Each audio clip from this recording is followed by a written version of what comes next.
Hello, welcome everybody to H&D Abroad. Good to have you with us again. I am Herman, and I'm the H part of the H&D here. So it's always good to have you with us. This is a special edition video that we have uh, that directs a conversation towards the men in our community, but is open in its general conversation about relationships and growth and beginning anew for those of us who are on this other side of the half century mark. If you are new to our channel, I want to say welcome. Here on H&D Abroad, my wife and I share our move abroad.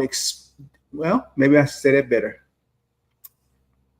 Here on H&D Abroad, my wife Dee and I share our experience to move abroad.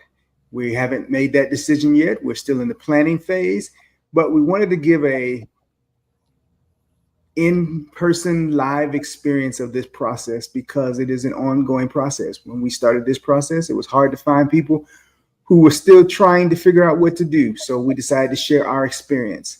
And we do that by sharing, some of our health goals, how we're building our health goals. We are 50 plus. We are still in our career phase. And so this move abroad process for those a lot of times is for people who are retirees or really young. And we're kind of shifting the conversation. We are live every week, every Saturday at 1 p.m. Central, 2 p.m. Eastern. So if that sounds good to you, as always, we ask you to like this video. That's first and foremost. And then share it with someone else because getting this message out builds our community.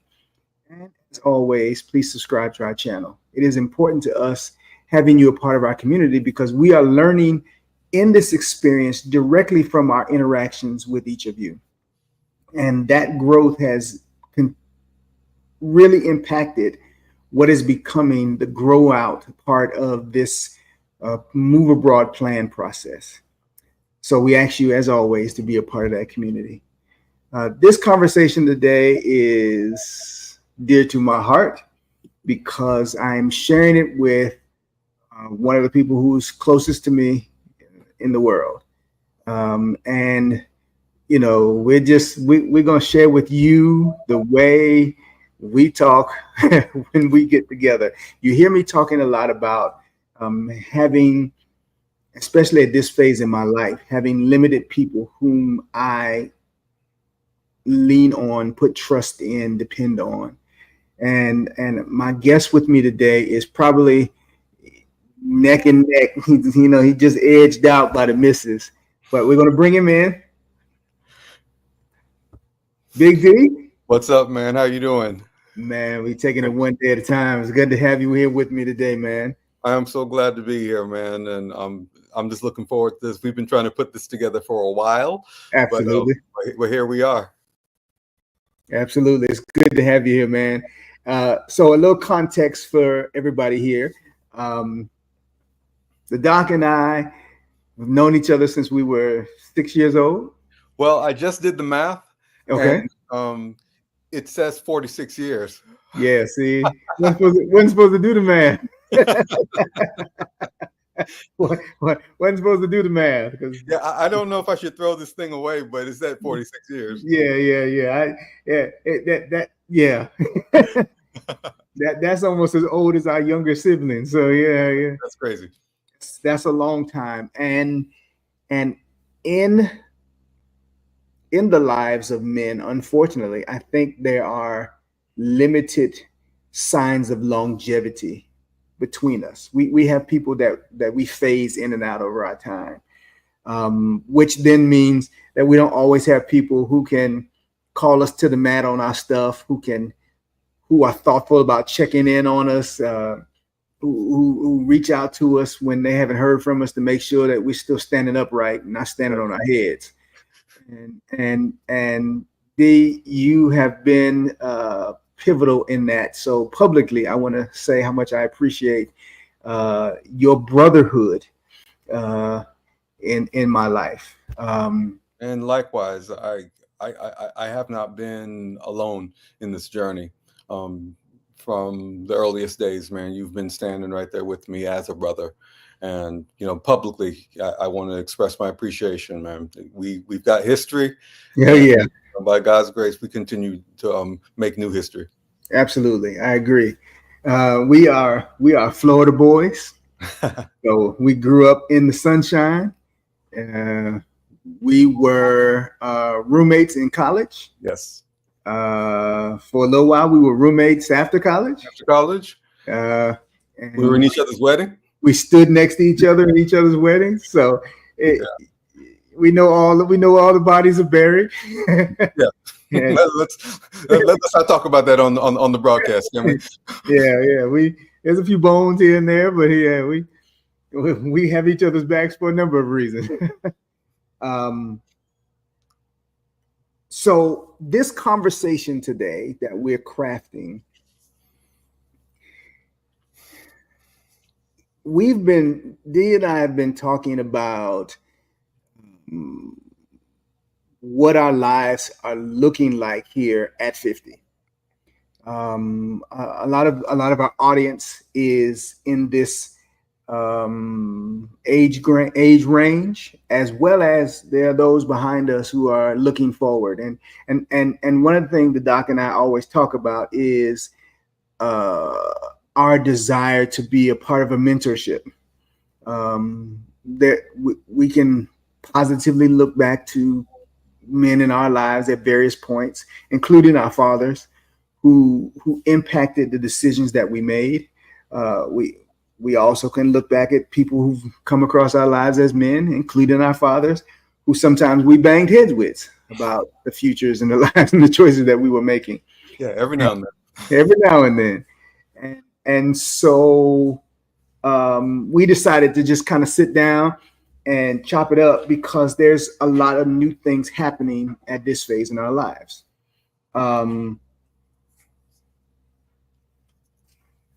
Where I want to start this conversation is you recently took a leap that a lot of men at our age don't take. You didn't just begin a new job. You started a whole new career. If I'm detailing that correctly, that's going back to school, that's getting a doctorate level degree, and starting fresh in a whole body of career. Did I outline that correctly? Is that how? I mean, pretty much, but there's a little bit of preamble to it. Okay. As you know, there's a lot of things that I've been interested in from the earliest of days since we were kids. Correct. By the time we got to college, I felt that I was pressured to choose which one of those I was going to focus on for a career. And then I would do that one thing for the rest of my life. And I felt a lot of pressure at that moment. So I chose one of those things, not really realizing that I had any options beyond making that choice and completing that course of study. So if we fast forward to graduation. We graduate, and I'm sitting there on the graduation floor, just received my degree, and I'm saying to myself, "Wow, I'm not sure if I want to do this for the rest of my life, but it's something that I was proficient at it enough to graduate, but I didn't know if I wanted to do that for the rest of my life." So a year after graduation, as you know, I got married. And God has blessed us both with wise and wonderful wives. Agreed. My wife said something to me that was revolutionary. She said, "You don't have to just choose just one." She says, "This is your life. You live one life, and you can plan a life that you want to live. And if it's multiple things that you want to do, then go ahead and plan a life where you do multiple things." So I was like, you're kind of right. And I do have the agency and power to do that myself. So for the first half of my career, I planned it in one field. And then in the second half of my career, I planned to go into the field that I'm in right now. The unexpected part was I didn't expect to do it at age 50. I expected that I would have made this transition probably around age 40. Mm. And that's still later than most. Yeah, later than most, but the first half of the career, it was good. And if you remember, we had our kids a little bit later. Mm-hmm. So I wanted to keep that continuity of, from a career standpoint in their younger years and make the transition when they became a little older in school. Okay. But then, of course, we are a part of that sandwich generation where we're Mm-hmm. raising kids, and we have parents that we are, just trying to help in their old age. And the elder aspect of it, meaning the parent part, Mm-hmm. delayed my transition to the second half of my career by nearly a decade, because Wow. I was thinking about those concerns. Right. But by God's grace, I made that transition. And as you can see, I'm not in my home right now. I'm in a in a corporate apartment 3,000 miles away from my family, because making that transition career-wise also means relocating to take the best position in that career, and it kind of coincides with some other life plans that we'd made. So let's put a little context here. Your degree was what? Doctor of Chiropractic. Okay. Your undergrad degree. Oh, undergrad degree was history and political science, and then I stayed an extra year and did pre-med. Okay. So what was the initial plan when you got your history degree? Where were you considering heading? Law school. Law school. Okay. Did you pursue that? I didn't. That's why I stayed that extra year and did the pre-med so I could take the MCAT. Okay. And you know what? Until we've talked recently, I didn't know that. I didn't know that. You thought it's loved being in school there, huh? Well, I knew you were kind of flushing through some things, but I didn't know that was, I thought it was an extension of some things that you were working on. So yeah. I didn't even know that at the time. Yep. Okay. So you got some medical education behind you. You got some history education behind you. You step in the career field and you do what? The first time around? Yeah. The ironic thing was I didn't do anything with history and political science. I was in the business media marketing field for the first 15, 16 years of my career. And, that did a little better than I expected it to do. And, I never went into law. Mm-hmm. And, in the area of business, I was able to, to do a lot of good things for myself and my family, but I also knew that there was this other thing that I had planned to do. And so that was always, in my mind. Okay. So the kids are older, but you're kind of bogged down in a lot of life stuff. Yes, sir. Raising children is its own task, its own function. And raising them, I don't necessarily mean the interaction with them, but the things that we create that say, I need to be able to take care of children. I need to be able to take care of a family. We get bogged down in the work. We get bogged down in the process. We get bogged down in the facility. Then there's the home, the care of, parents and life, and, all those things bog down. At what point did you say, in the midst of this, or despite this, I'm now going to take a grasp on this, and I'm going to add another layer of yoke to this cart I'm pulling? That's a very loaded question, because there were a lot of things that happened at the same time with me. Okay. First and foremost, my kids started to grow, and they were in school by this time. Mm-hmm. And they were asking questions about who they wanted to be in life. Mm-hmm. And they were trying to draw lessons from how I had lived my life and the decisions I'd made, so that they can kind of pattern their lives after the only example that they knew at the time. Mm-hmm. And I wanted them to have a very clear and solid example of a career path to whatever field that they chose. That was one dynamic that started to take place.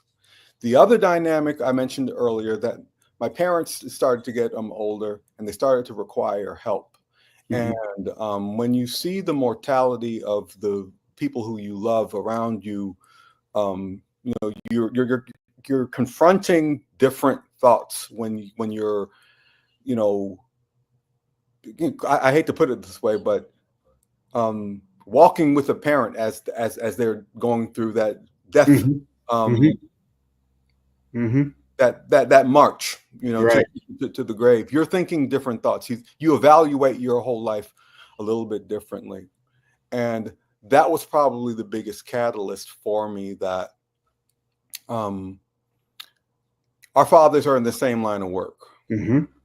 and I believe that their work was very meaningful. Agreed. I think that their work was very impactful on my life personally.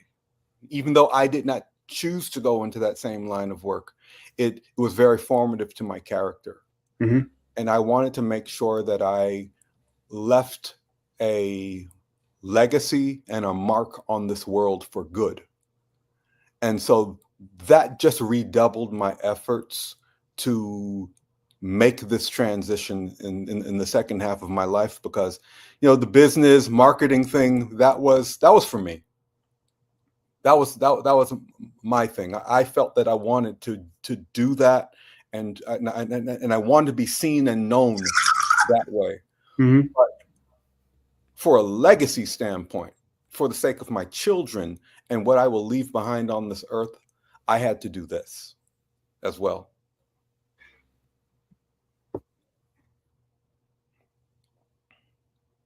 Was it difficult stepping into that? You know, you because your mind shifting from what challenges was it making that shift? It was, Did you bring any of that skill with you into the? I mean, because you didn't just step into work. I mean, you know, again, we're talking about going back to school.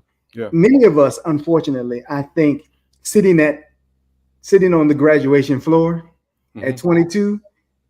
We've talked about this since. There were many of us sitting on the floor going, I don't know if this is it. we hadn't even made it to the job yet. We hadn't even made it to the Interview. next level of education. The interviewing, there was nothing. We were just going, I don't know. You know, one of Dee talks about one of her last courses.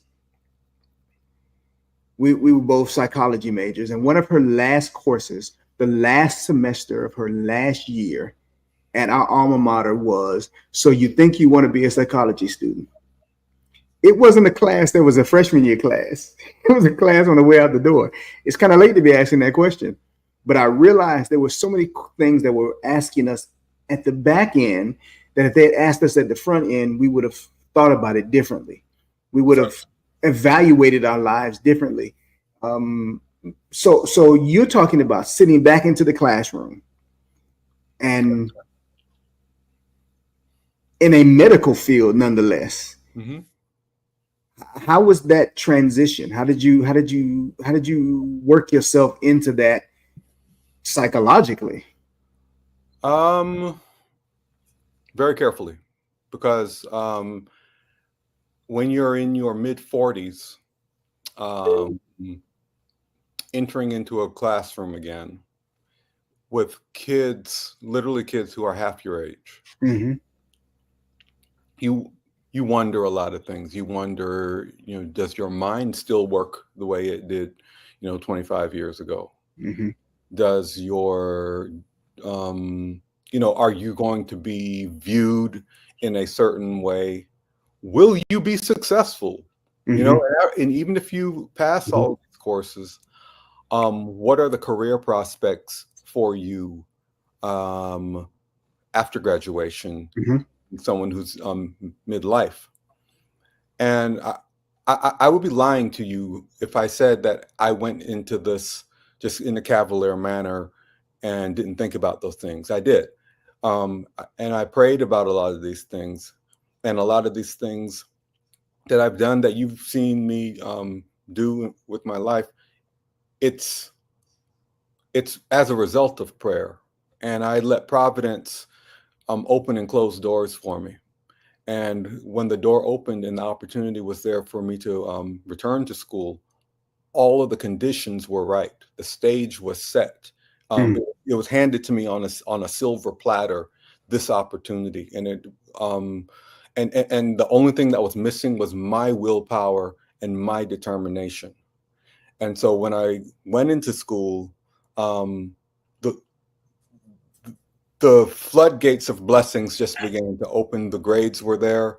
Um, my mind, my thoughts, my ability to complete everything was still intact. And then upon graduation, I said, Lord, wherever you want me to go, I want Providence to open the door. And he opened the door for me to be a part of what's probably the best residency in my field. It did require me to travel across the continent to be a part of that and to grab hold of it. But I believe that that is a part of the path that the Lord has, that he's leading my family and I down. So from an ability standpoint, I think I was going to do as well as I believed in myself. And then from an opportunity standpoint, the opportunity that was going to come my way was going to be congruent with the amount of effort that I put in. So meaning if my scores and my grades were mediocre, I would be talking to you about a mediocre opportunity that I'm a part of right now. My scores were, even better than I expected, and I'm dealing with a very good opportunity for not just myself, but for my family as well. So you got 50-plus-year-old men, 40-plus, 50-plus-year-old men who've been, troughing through whatever. And there are a lot of, you hear a lot of stories. There was a story I heard a few years back about a guy who was a renowned surgeon, was excellent in his field, and his mom died. The minute his mom died, he switched his career and became a middle school teacher because he had always wanted to be he had always wanted to have been a teacher. And his mom told him he couldn't survive as a teacher. He needed to be a doctor, and he went and became the best doctor.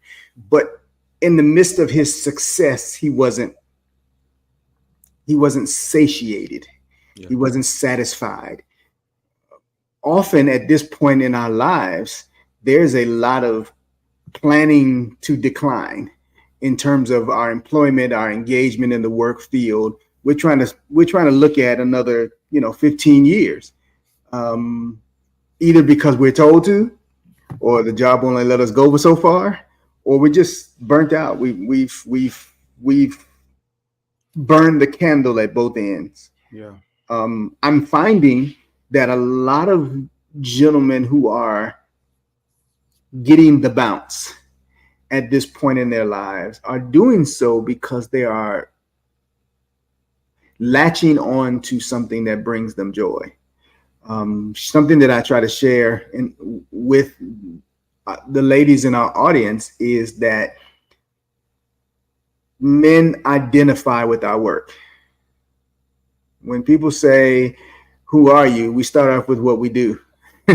Yeah. Because it's a part of the identity of who we are. When I prepare a dish, I pour myself into the plate. So a critique of that plate is to some degree a critique of myself. The effort that we put in, you know what I'm saying? Yeah, we've talked about this before, and one of the things that I didn't really get into was, I talked about the first half of my career. That was for me. And then the second half was something that was a little more meaningful to me that I believe was more formative to my to who I am right now. Mm-hmm. I believe that as men, we continue to evolve. We're not static. We're not just Right. You're not the same Herm that I knew, when we were 4 and 5 years old. Correct. You've evolved into the man that people know you as, and so for me, my story was still being written, and I felt that a very important chapter I had not written yet, and that was a hole in my in me seeing myself as a complete person, and I knew that had to be rectified, and that was going to come in the form of me finishing my education to my satisfaction. Okay. And it was no one on the outside was telling me that I had to do that. That was just a standard that I had imposed upon myself, and me being known to myself, mm-hmm. I would have to have this thing completed. And so it's a tough conversation for a lot of guys, I'm sure, to have, especially at this age, where if you feel that education was something that you should have done, and you don't feel complete without that piece of paper or without that career, it's a difficult conversation to have at 45, 50, telling someone to go back to school. Right. Yeah. And I'm glad you said that, because I had a friend a few years ago when we were mid-30s who had an older spouse. He was older than us. Mm-hmm. And he was feeling a little underappreciated at his job. There were positions that that were available in the how do I say it, in the merit format when he started the job, that had become education based. And I figure when we were there, he was probably the age we are now. Yeah. And his wife, my friend, was like, I'm trying to get him to go back to school. And then I said, okay, you've been married to him for these many years, and you were with him and knew him before him that many years. At what point did he ever discuss that he was looking to go back to school? When was that a part of his? Whose plan was that? Yeah, was that ever a part of his plan? She was like, no, but if he wants to do, and I was like, you got to understand, he went into this process with an understanding of what the process was and what was important to him. Extended education was never a part of the process for him. And what I appreciate in what you said, D, is that it was important for you. It wasn't a mandate by anybody. Your wife didn't come back to you and say, go to school. No. You said this was a format process for me. A lot of guys at this age have family who are saying to them, you need to start thinking about retirement. I need you to slow down. I need you to, and I think the danger that is expressed with that for me is a lot of guys retire because they're pushed into that kind of thing, and then they come home and they decline.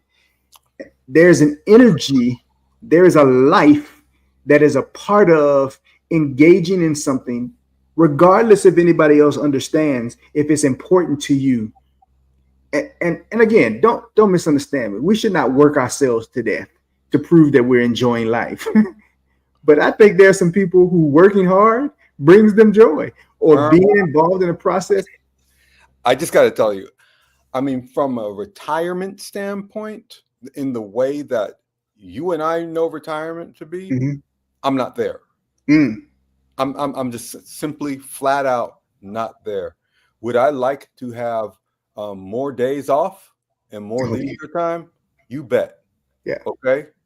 But am I at the place where I'm thinking about hanging it up?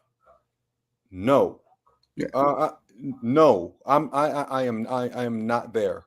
I am at a place where I truly am prepared to look at it differently, to be more in control of the decisions that I make. I know for me, I don't know if I'm wanting to be subject to a timeline every day at this point in my life. Yeah. And I think that's the the learning to be more independent minded. It's taking me a little longer. We D and I talk about it all the time on the show that we're firstborns, and as firstborns, you're crafted to follow a process, and so you're not always as individual minded and independent minded as you would like to be. There's a what's expected of me, what's got to happen, and so I'm moving more into the what feels good, what looks good, and if I want to sit down, I don't want to feel guilty because I sat down, and I don't want to feel guilty because I worked all day. Well, it's different now, starting a new career at this age feels a lot different than starting it when I was 25. How so?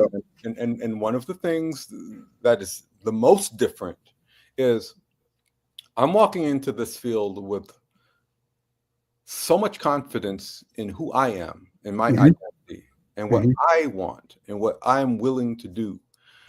Just the life wisdom that I bring to the interpersonal relationships of the work group that I'm within right now. I might be new to the field and new to the people there. However, the weight of confidence that I have in who I am and who and how far I'm willing to extend myself at this point in my life is I get very good sleep at night. Wow. I get very good sleep because I don't feel that I need to impress anyone. Meaning, not my work is not shoddy or anything like that, but I do have a self-confidence now at this age that was impossible for me to have 25 years ago. One of the things that I'm realizing, I think I heard our parents saying it when we were younger, and I'm understanding it different. I think one of the things that in the American system that I don't want to say as much fail young people at is if you a lot of other countries, when students finish the high school level of school, in many countries they go and they are required to do a few years in the military. Yeah. So there's some discipline training, there's some structured life building, and then when they return to college, a lot of them go to college at the time we were finishing college. Do you understand what college looked like for those people who were older than us in the 4 years they spent versus the college looked like for those of us who came in at 17, 18, 19 and were leaving at 20, 21, 22? Two different experiences. The approach, the mindset, the maturity towards what you're going to do is different. They spent time with us. We were in a small campus. They engaged us, but they were always moving in a flow that was clear. They had a different goal set, a different motivation than we did. We were learning, adulting on the fly. Can I add something here? Go ahead. I don't want anyone out there to think that I unilaterally just did what I did. Because I'm sure there's someone out there thinking about it that, hey, I'd like to do this, but, I've got kids, I got a wife, I got a house, I've got a current job right now. How is that really going to work for me? How am I going to be able to do something like that? And there is something that I did leave out. In between my first career in media and my second career, I started a business, and I was able to essentially be my own boss for those years. That that gave me the autonomy to say that at this point in time, I want to begin that educational journey. I didn't have to ask a boss for permission to do that. That was something that I had the ability to do on my own while maintaining my income. The other thing is, my wife was bought into this. Okay. My wife was on the same page with me. my wife wanted this for me as much as I wanted this for me. And she's my greatest cheerleader. She is, a tremendous source of wisdom and encouragement. And I did not spring this on her. Well, what I did spring on her was telling her, I think that this is the time to activate the plan that we had always talked about. So the timing was your own, somewhat of a surprise to her. However, the plan, she knew it was something that was in the works. Got it. So I would encourage anyone, male or female, to vocalize your dreams to your partner. Don't keep your dreams as a private matter. But at the same time, don't tell everybody your dreams. Oh, hey. But with your trusted spouse and your best friend, talk to them about your dreams. Bounce those plans off of them, and allow them to pour wisdom into them, and to be your enabler for your dreams. And you might not be able to accomplish all of them, but I believe that everybody who's alive should at least accomplish one of their dreams. Even if it's one of the last things that you do, accomplish one of your dreams. Hear. Amen to that. So let's shift a little bit. You show up to work. You bring in your confident self to the workplace, and everybody else is in the malleable stage of their career, and you're in the I bring a history to the table. How has that been with coworkers and with employers? I want to make it really clear that my first day on the job, I want to make sure that you understand I try to be as humble as possible. That I let them know that even if there's age disparity, I'm here to learn from you because you've been in this field longer than me. I make that abundantly clear. And any confidence that I have is within myself, meaning I don't speak of what I'm confident about concerning me. I don't tell them that I don't need anything and I'm self-assured. That's private inner dialogue with me. What I hope they notice is that by interacting with me, that they understand that I'm a steady person, that I'm not afraid, and that I'm a quick learner. And I'm not going to, jump through all of these crazy hoops trying to impress, because I'm comfortable with who I am, but yet willing to learn, conform, and comply. So I just want to make sure that everybody understands. I'm not going to kicking the door in saying, hey, I got this.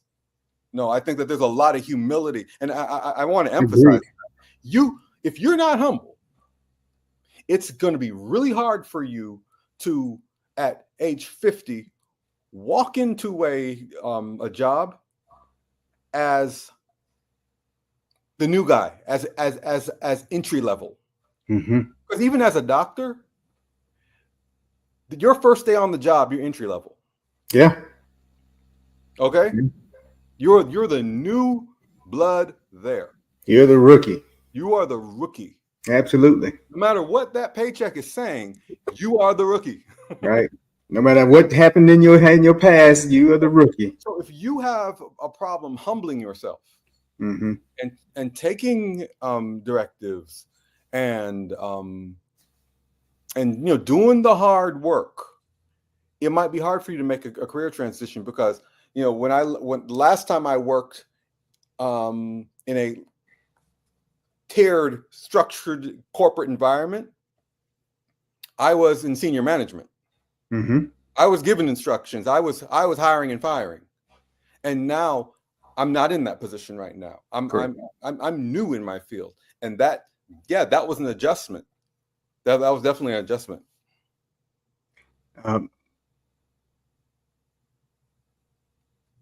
Well, I'll let that lie. I was going to want to touch into any of the, and I'm glad that, and I think that's important to understand that there are a lot of outlets that tell you to use your words to kick the door in, and I think that there's a measure of forward, confident assurity you bring to the table that does not have to look like cocky know-it-all. Even when I enter a place where I am the boss, when I come in, I start off with learning the environment from the people who exist there. Yeah. Because I think for me, understanding what the environment is, where they are at that level, it doesn't take long to figure out, who are the expected bosses, even when they're not the bosses in the room, the under supervisors, as it is, and their understanding what rapport you're going to have with them has a lot of effect on what the rapport is going to be with those who subscribe to their under leadership. And you can come in with all of the letters and the names and the paycheck you want, but if you don't understand what you're walking into, if you don't take a minute to listen and draw those people into the process, then you come in, I believe, into a battle. And when you come in, as you said, entry level, I'm just a guy, and you have to earn back that level of ownership in the space. Who's my that you've gotten accustomed to? Who's my favorite athlete, Herman? Your favorite would probably still be Jordan. Jordan, you are right on. And one of the things that I love that he says is, let your game speak. Mm-hmm. Let your game do the talking. Mm-hmm. And any kicking down of the door that I'm going to do in this new space is going to be because of superior performance. Mm-hmm. Rendering superior care to my patients, being knowledgeable in my field, and working hard. Mm-hmm. And just getting superior and excellent results, letting the game speak. And then in the manner in which I do that, doing it in a self-assured and confident way, where when people are dealing with me, I hope that they deal with someone who has life wisdom. Mm-hmm. and who has character. That's probably more important to me than anything. That every interaction, whether it be patient or colleague, is they experience a character that has made an impact on their life, and I hope that they have an experience with goodness, not because I'm inherently good, but because I'm allowing something greater that's good to live through me, and then just let my game speak. Let's shift gears a little bit. So you get this great career, you get this great opportunity, you get a great residency, and it takes you, as you said, to the other side of the continent, the other side of the country. Yeah. In a perfect world, you pack up the family, you get on the nearest plane, you pack up the house, and you fly out and you start over somewhere else. That is not currently your situation. You are on one side of the country and your family's on the other. You have what would be classified today as near and into young adult children, but that are still dependents in your home, still dependent upon you for their lifestyle, for your interactions, for your leadership. And to date, you've been away how long? We're going on 5 months. 5 months. Yeah. Tell us a little bit about that transition, that those conversations with them, your children in particular. We'll Yeah. start with them. The young people in that are your children, and how that's impacting them. It's not easy, especially for my son. Um, just a little background context for those who don't know, we homeschool our children. Mm-hmm. We've homeschooled them from day one. So we have a lot of FaceTime with our kids. I'm not talking about this FaceTime. I'm talking about, Up close and personal. up close and personal time. We are a part of each other's lives Mm-hmm. in every way. We do everything together. And excuse me, our transition back to Florida was hard for them because we lived in California for their entire childhood. They knew no other home but California. And going back to Florida was very difficult for them. So they've been looking forward to the day when we transitioned back to the West Coast. And like I said earlier, Lord opened up the door, he kicked open the door for us to come back out and come back out in a very good way. But my wife is in the middle of her career, and her transition to be able to come with me she couldn't pivot as quickly as I could. Her pivot was going to take several months. I was in a position to pivot quickly and seize the opportunity. So that's what I did. But I've been doing a lot of flying back and forth. Mm-hmm. I have flown back 8 to 10 times already. That's an investment that Mm-hmm. I must make. Mm-hmm. I'm not going to be apart from my family for prolonged periods like that. All right. But that still being said, there is an emotional impact. When you have your children who let me rewind a little bit.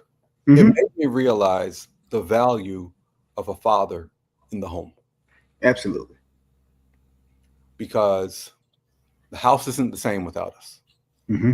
And if you, a lot of men out there, especially in our age group, feel invisible.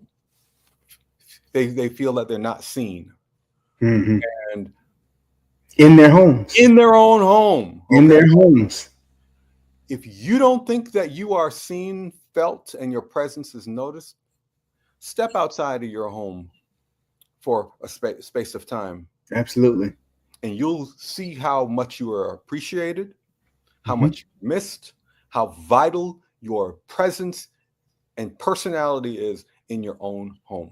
Absolutely. And that's what we're experiencing now. And if I had any doubts about my role as a husband and a father, I don't have any doubts after realizing the impact that it has on the human beings of my own household when I'm not there. I'm gonna ask a more personal level question. Sure. In the past couple of years, you and I have talked, and you mentioned your son. He's your oldest, Mm-hmm. and you've talked about how recently you've drawn him closer to you in some extracurricular things as he's learning to experience, tap into his manhood at his level, at his time frame, at his pace. Yeah. And that has highs and lows, because each person, each individual, each child develops differently. Did you consider with the kind of bond you were building with him, taking him with you? I did. I did. And as I am here by myself, Mm-hmm. it's a pretty, isolating and lonely experience. Mm-hmm. Right? In the middle of a big city, but you are here alone. Your loved ones are far, far away. Correct. And my schedule is pretty intense at this stage right now. So if I brought him out here, it wouldn't be like I would be able to spend more than maybe the weekends with him. So I saw that it was best for him to stay among the rest of the family, and then I go to him and them on the weekends. Okay. But he wants to come. He wants to be here. He said it to me up to this morning. I believe it. That he wants to be here with me, but for me to bring him into isolation because I would be gone so much, I didn't think that that'd be the right. It'd be unfair to him. I get that. So in the interim, in the absence of physical presence, how are you developing at this phase? What is the developmental interaction between you and he? And I'm specifically talking about him because I think there's a balance at this adolescent / young adult age when it comes to young men, especially when they are making the effort to reach out. He and my youngest are the same age. Yeah. And my youngest is the only at home. And there are times when I want him to be in his home space.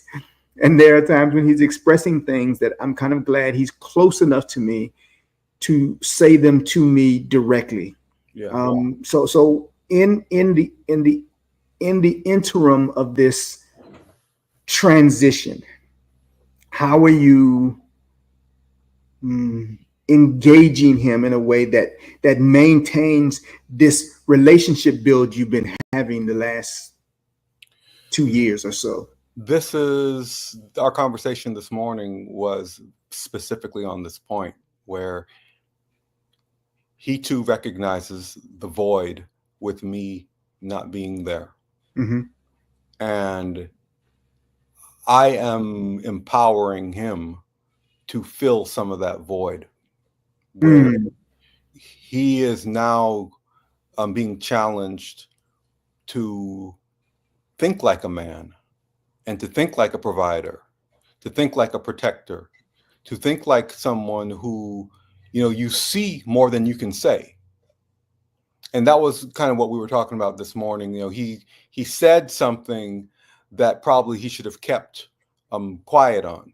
And that was a teachable moment. We were on FaceTime talking about, even though you saw it, you probably, wisdom would say that you don't speak what you may have wanted to say as a boy. A man would keep silent on that. And, that moment, I don't know if that would have happened if I was there. So, he has a way of calling or FaceTiming me when he runs into a little hang up. And, I kind of give some live coaching just like that. And this is like a lot of things, like, our doorbell camera, the battery needed to be recharged on it today. And, sent him a text to say, hey, go and recharge that battery for me. And, he went and I could see on the camera, he's got my tool bag and he's, opening up the thing and, taking it out. And I'm like, yeah, that's my kid right there. That's my boy. Yeah. And, there's different little odds and ends that I have him taking care of, taking a look at his mom's car, washing it for her, doing different things that a man would do, keeping the house locked up at night, just making sure that his sisters feel protected and comfortable. I want to say this to those listening. Do not take for granted the boy in a man. We associate height and depth of voice and hairiness with manhood. And there are a lot of boys there are a lot of male facing boys walking around. And there are times when we need to tap into the boy. Because tapping into the boy opens the door to the manhood. Forcing manhood negates the boy, who then holds on longer than he should. And a boy to man transition. I hear a lot of people say, I'm not his mama. I don't want to mother him, to their talking about their spouses. And I think a lot of times there are people who've been forced into adulthood and they aren't grown up yet. And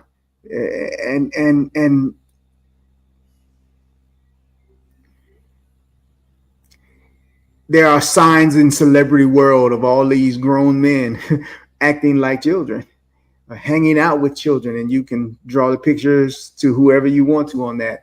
Who, if you look at their history, you can see where their childhood was taken away. Boys are engagers. They are hands-on, touchy-feely, and a lot of that's taken away from them, which then I think stunts their ability to learn how to manage those emotional flows into their adulthood, who learn how to manage. Dee and I were gone almost the first 2 months of this year. We were states away, and he was literally in this house alone. And there were some things that I wish he had taken care of, that because he doesn't, isn't forced into them when I'm here in the house. And there were some other things that I was like, how come you don't do that when I'm in the house? He chopping up meals, he doing all the things. And sometimes allowing it to build into its mature space allows for a greater development of that versus shoving it down their throats or ignoring it. Sometimes they had to be called on it. I need you to go in there and take care of that, and then walk away from it, not standing over them, but just, watching them feel their way into their manhood. Yeah. I don't know. I think that that's very important, and if more men could appreciate that they are still the same, and I say that, I'm not saying this as an insult, but they're still the same boy that they were. As they raised their sons, we will raise them with more patience, more compassion, because I think that my son, he wants to become, something similar to the man that I am. Mm-hmm. But he's very curious about the boy that I was. Mm-hmm. Same here.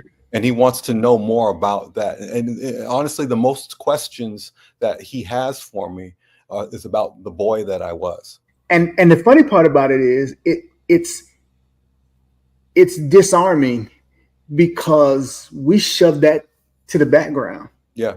We try to run from that. Yeah. And here's the funny part about that, D, is I said to some people recently, I think in our conversation yesterday, I talked to you, I said, no matter whether we're 25, 35, 55, 75, we're still the 15-year-old boy we were.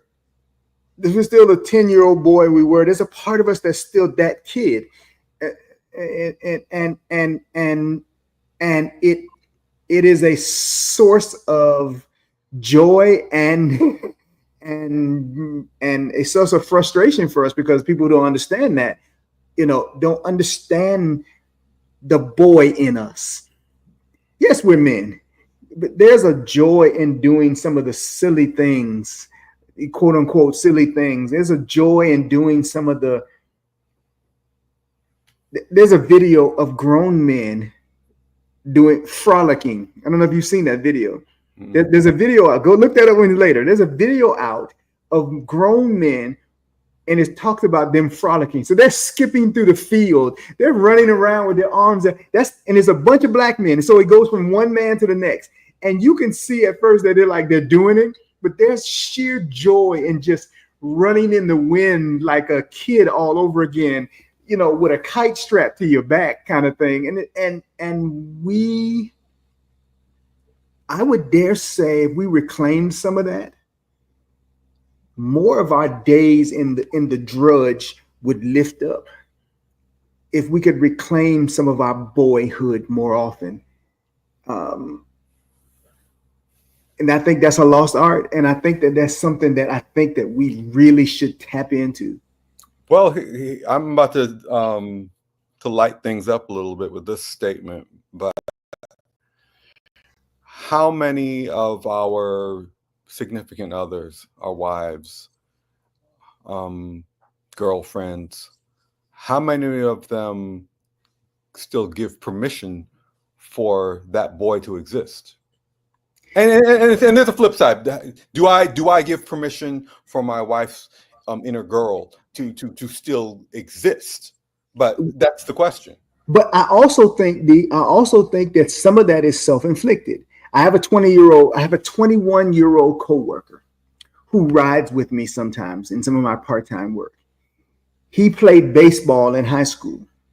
He is not dating. He has voluntarily given up baseball because he wants to prove he's growing into a man. He is working. He is in the middle of nursing school and working 40 plus hours a week on top of that. Nursing school. So to prove that he is moving in, and I said to him, you want to reclaim the things in your life that bring you joy. You want to have them as a part of your regular habit so that when you meet the special someone, she knows that there are times when those are the things you do. We're not talking about abusing your time with your significant other with, I'm always going off to do whatever. We're talking about, I just turned 51 and I have no hobbies. I have eliminated them, and I don't even remember when it happened. And my spouse, my partner, is constantly go, do, see, and I'm going, I don't know how to do that. I don't know how to engage at that level. I don't, and it's not a lack of desire to do so. It's how do I do that in a way where I feel engaged, where I feel safe? Because somewhere back there, I decided I needed to put down certain things. I needed to stop doing this because this time with the girl was great. I miss watching football. I miss watching basketball. I just stopped.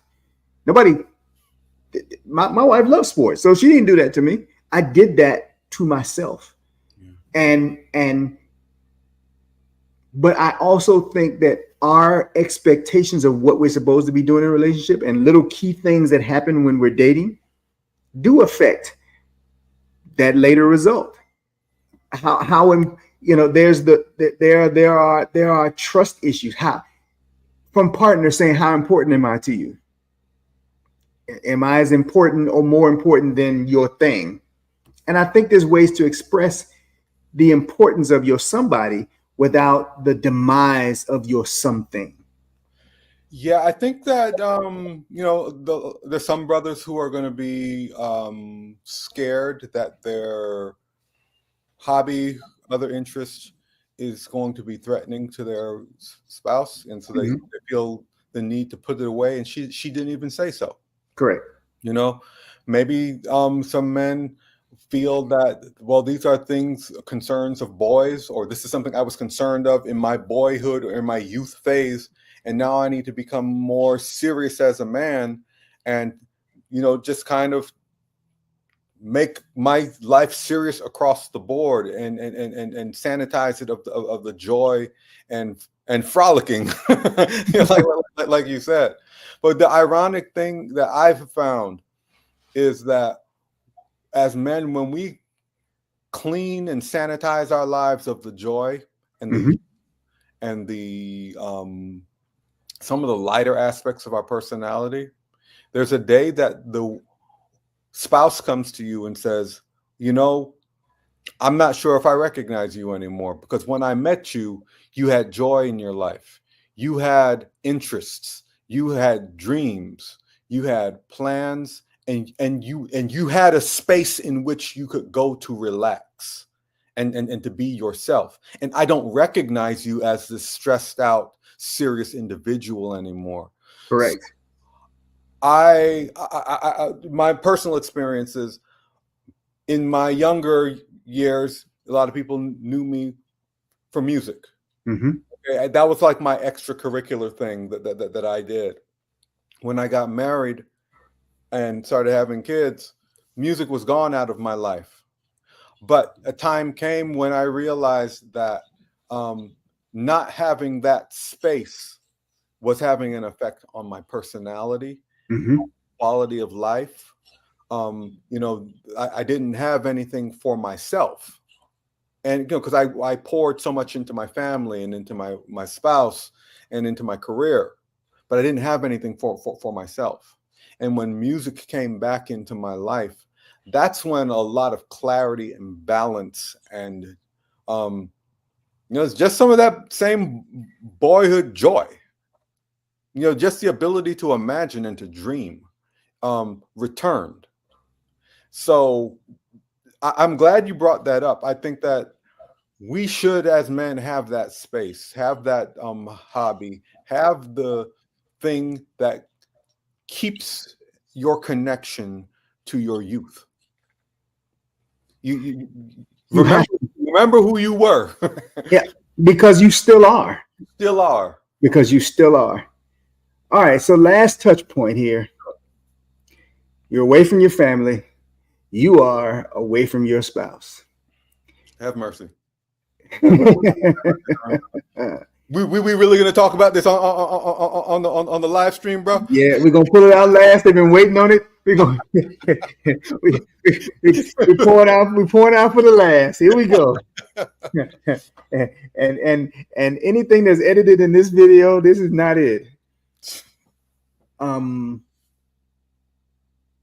you have someone who you adore, who you absolutely look forward to being in their presence, and that time is truncated by distance, that is impactful on a relationship. Yeah. With that as a lead, how are you walking through? How are you walking through that journey? What conversations did you and your wife have leading up to this? I'm going to be going alone. Okay. First questions we asked were, was it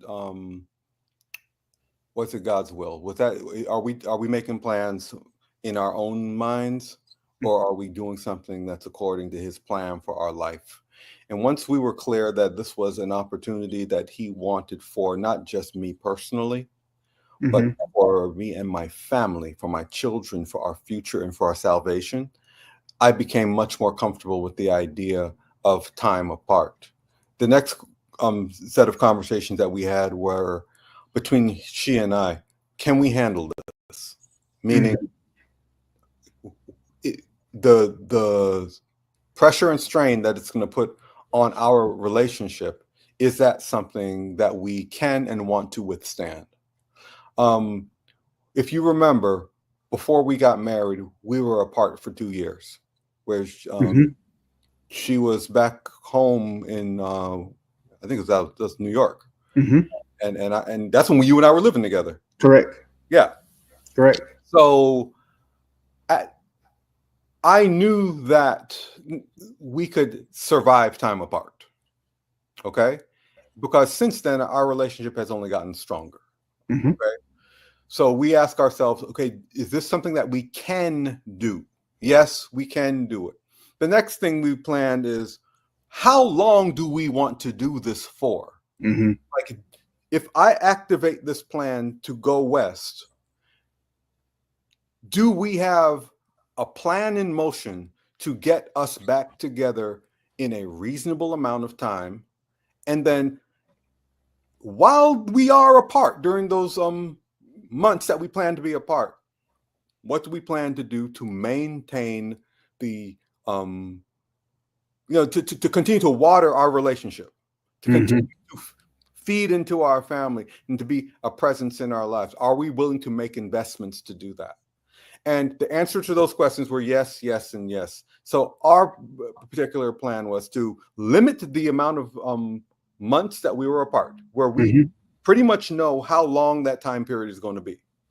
And then within that time period, we made the financial investment for me to fly home on every possible opportunity, every possible occasion, every long weekend. Even when I signed up for alerts on through my airline that I have miles with. Mm-hmm. If they have a weekend sale and I'm free that weekend, I hop a flight and I go home. Mm-hmm.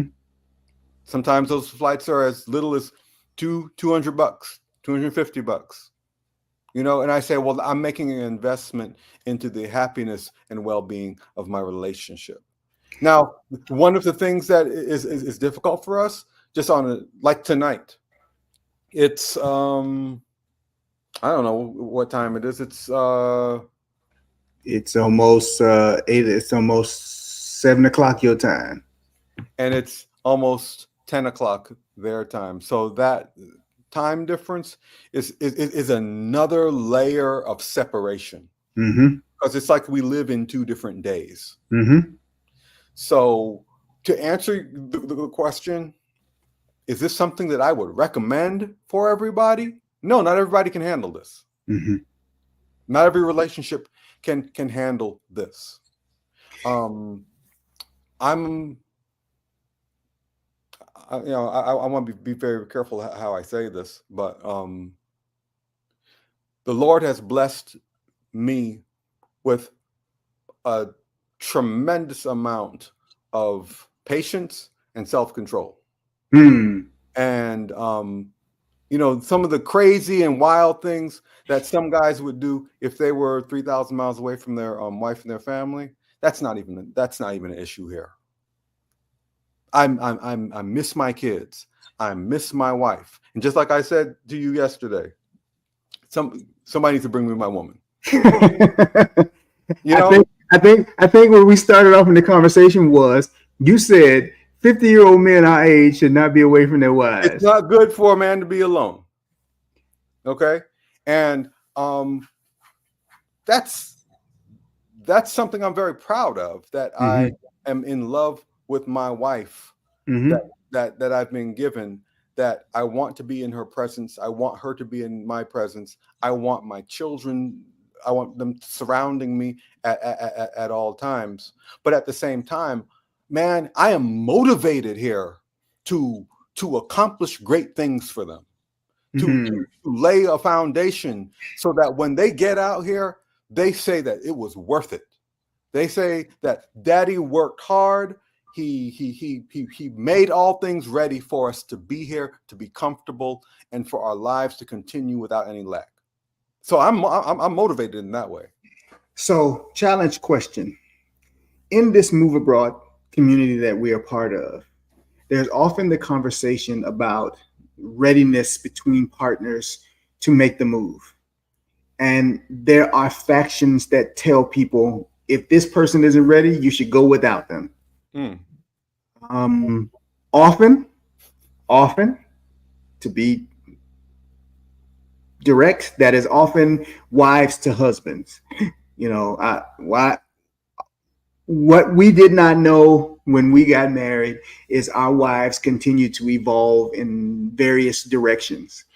I think you used, I said to you, we're a linear land. We're a field of flowers that continue to grow forward. And you said, yeah, and our wives are trees with many branches growing in several directions.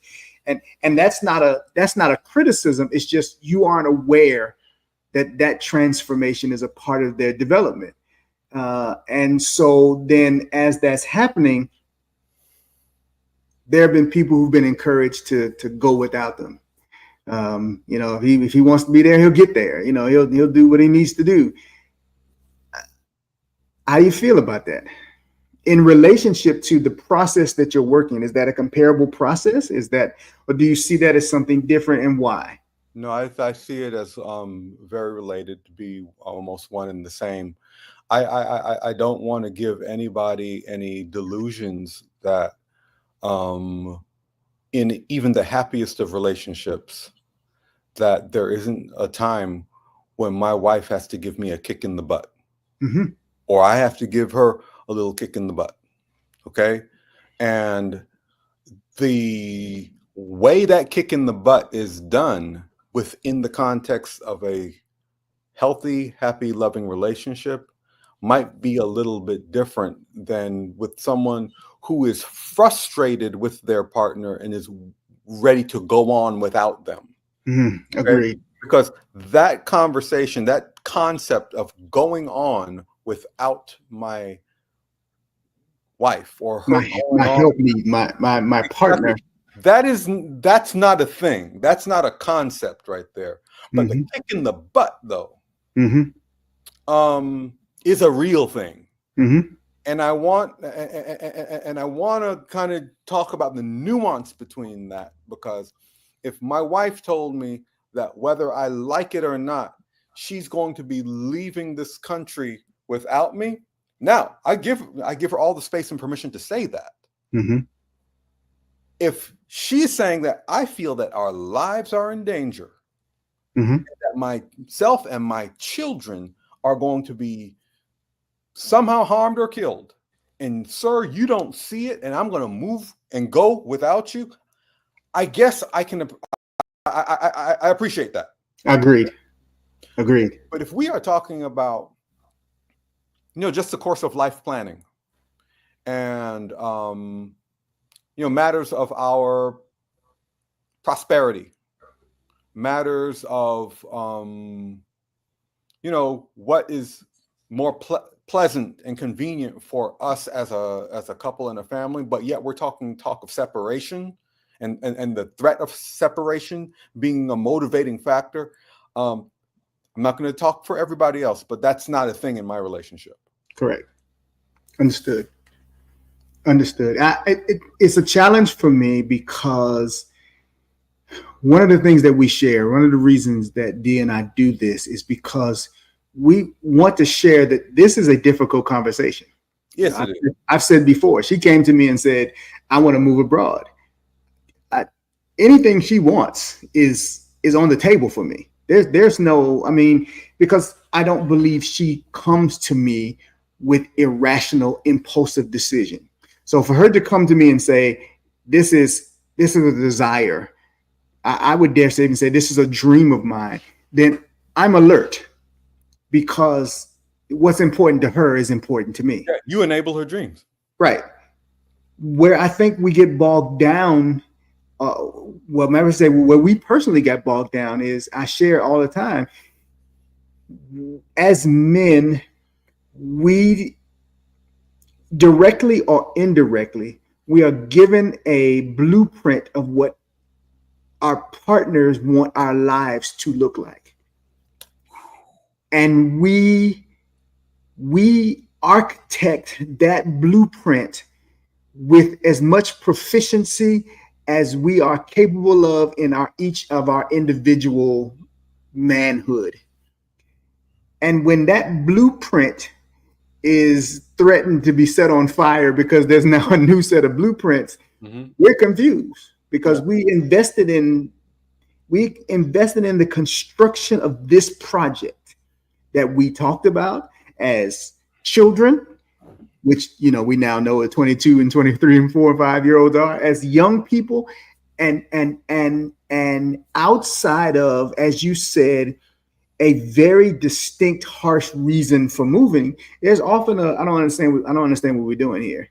I don't, we haven't reached the go away phase of our lives yet, and the context, the terminology even, are often skewed on understanding and perception. I say a lot that telling your male partner that you want to move to a place because it's beautiful is inefficient, because he's like, my backyard is beautiful. the beach down south is beautiful. I don't want to move to those places. That doesn't tell me anything. When you outline, hey, I think we are building, we have an opportunity for growth.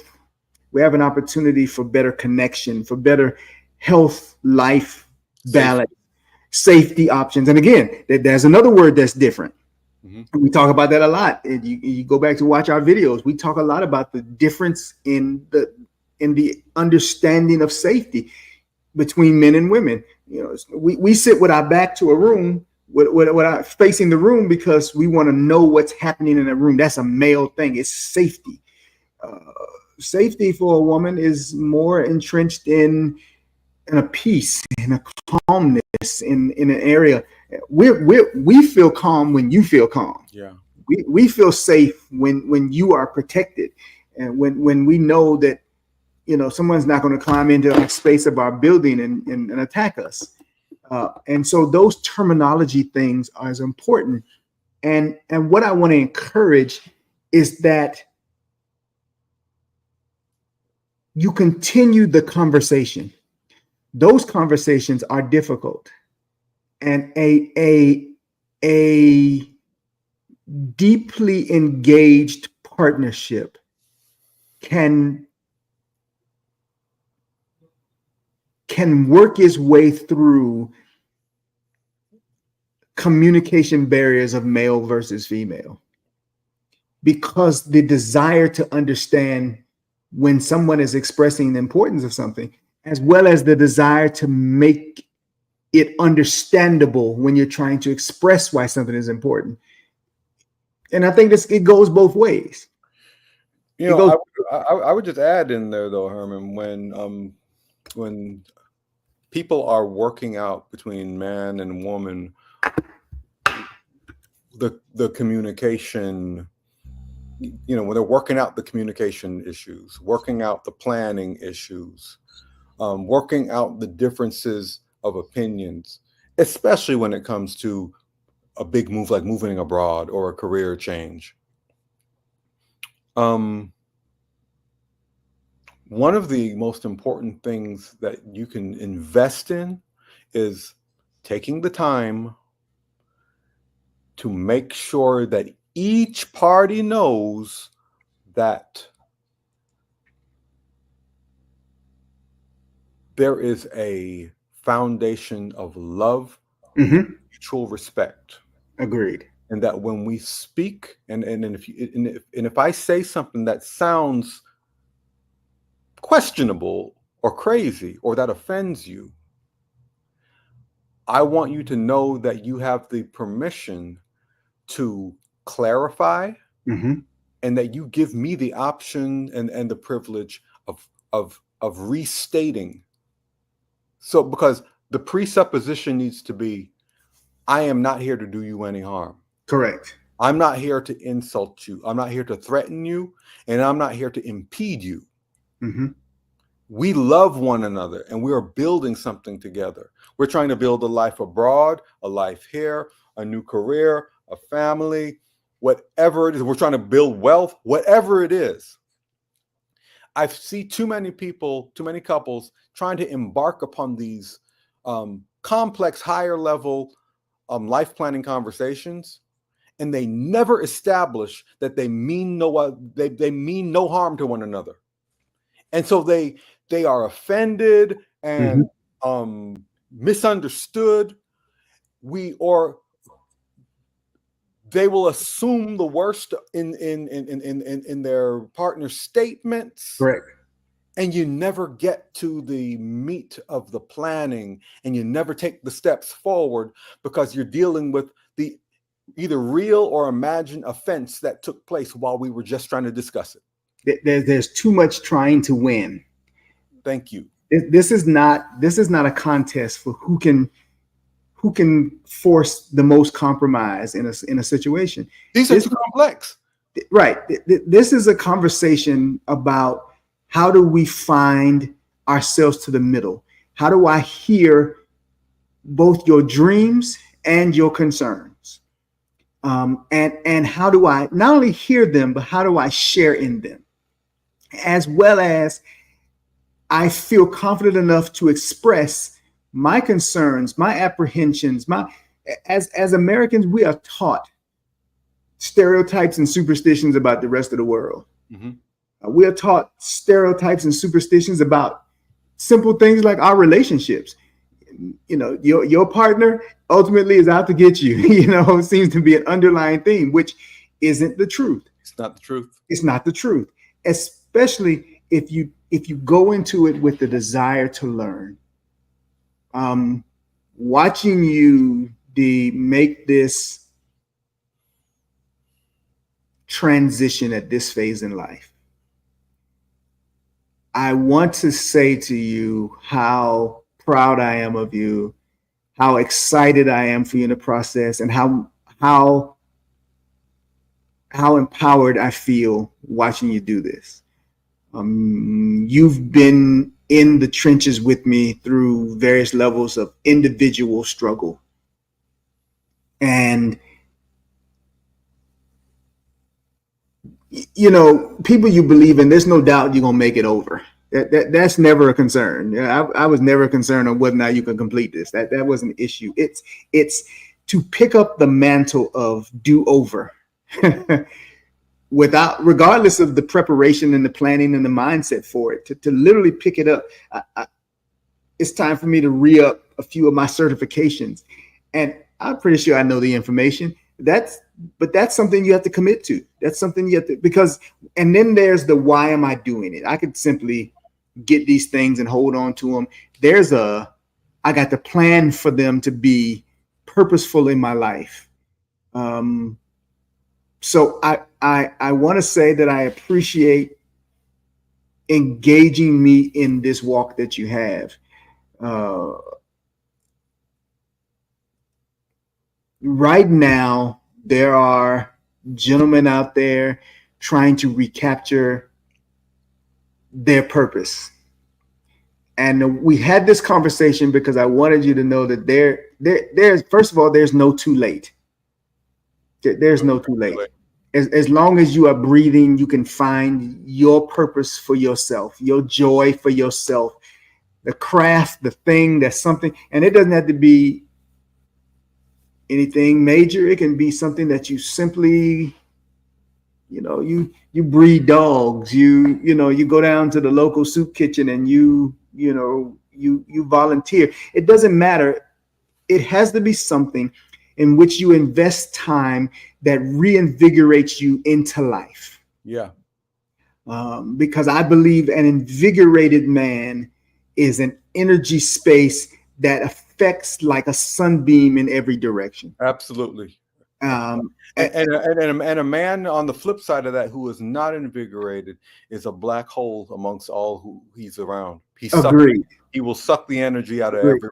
Agreed. I think we have minimized the impactfulness that black men have, and I'm being very specific, that black men have when our energies are in tune with ourselves, with the cosmos, with the divine, with your woman, with your special person, and with the brothers around you. Yeah.